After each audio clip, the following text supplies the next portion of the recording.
des actualités politiques, la romance ou soit les enseignements de la vie. À mon avis, je n'ai pas d'avis. Avant de nous offrir des louanges, mais qu'il a dit qu'on avait besoin de ces passages et chanteront leur langage. Si je leur parle des actualités politiques, certains diront, nous voyons une future journaliste. D'autres, elle s'exprime comme une artiste.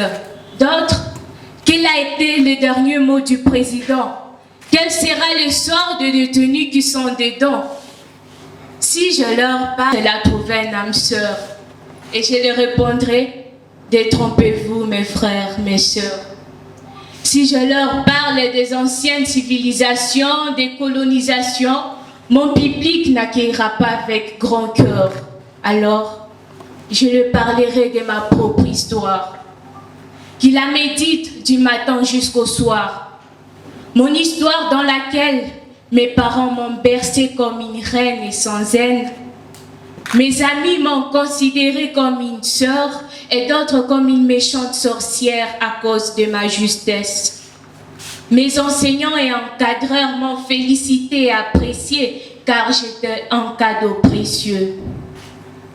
Je leur parlerai aussi de mon aventure dans la nature comme rupture. Oui, je leur parlerai de toutes bonnes paroles sortant de ma bouche. Je ne les inciterai pas avec mes paroles moches, car mon public est tout ce que j'ai. Ce sont eux mes seuls juges. Ce sont eux qui me donnent le courage d'écrire davantage. Ce sont eux qui comprennent mon message et le partagent. Soyez bénis, mon public. Merci. Très bien, merci beaucoup.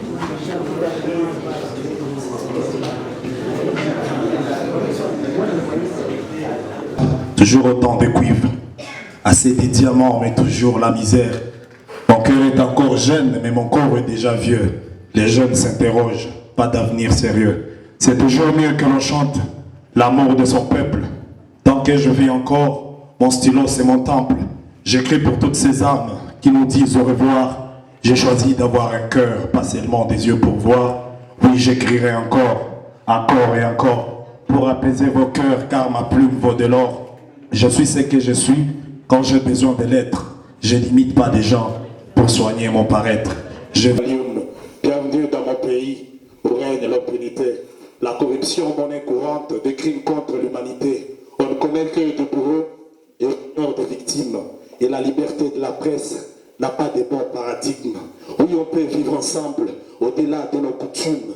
Accepter ce qu'on est sans faire de victimes. On peut construire l'avenir sans aucun lien tribal pour dire à nos enfants que la vie est toujours belle.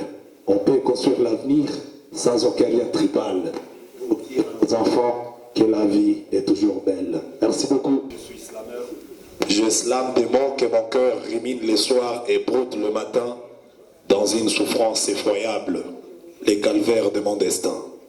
L'homme, l'ombre de lui-même, qui déteste, teste et empeste sur lui-même, comme si la couleur de ses cheveux était si identique à la couleur de son cœur, mais il oublie parfois que dans sa tombe, il se retrouvera lui-même.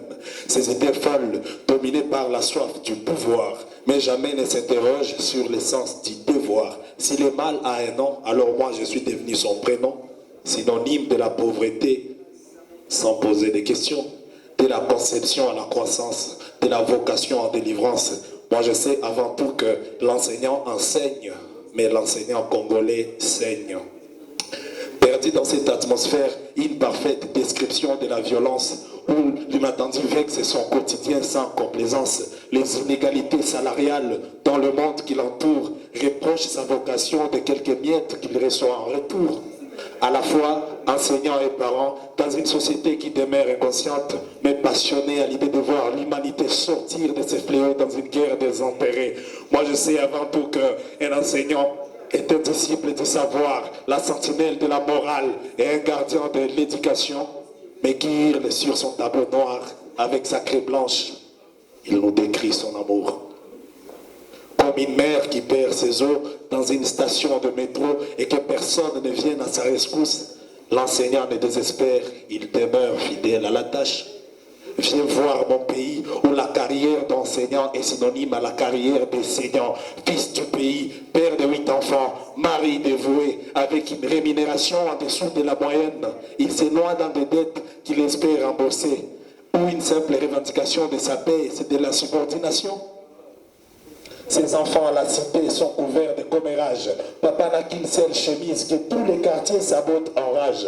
Éducateur, paysan, paysan, éducateur, éducateur du chemin, déclencheur du destin. L'enseignant reste mon révélateur. Locataire auprès de bailleurs agitateurs qui leur font peur. Débordés par les horaires sans préavis, ils sont mis en demeure. Terrible sort que l'on qualifie de notre beau métier. Un métier que quand tu veux orienter l'enfant d'une autre catégorie, tu te retrouves en nuisance. Pourtant, tu voulais aider l'enfant dans le bon sens. Un enseignant est synonyme et comparable à Moïse devant la mer Rouge, qui sait que l'apprenant est ignorant, il faut les sortir du néant. Des classes pléthoriques, des dirigeants satiriques, ou une simple revendication de sa paix, c'est de l'insubordination. Mais au travers on sait lire et écrire l'histoire et la géographie, la biologie et l'anatomie. Mais pendant des décennies, l'enseignant vomit sur un tapis après tant de jours d'insomnie. Je me rappelle de son visage pendant la cour des récréations.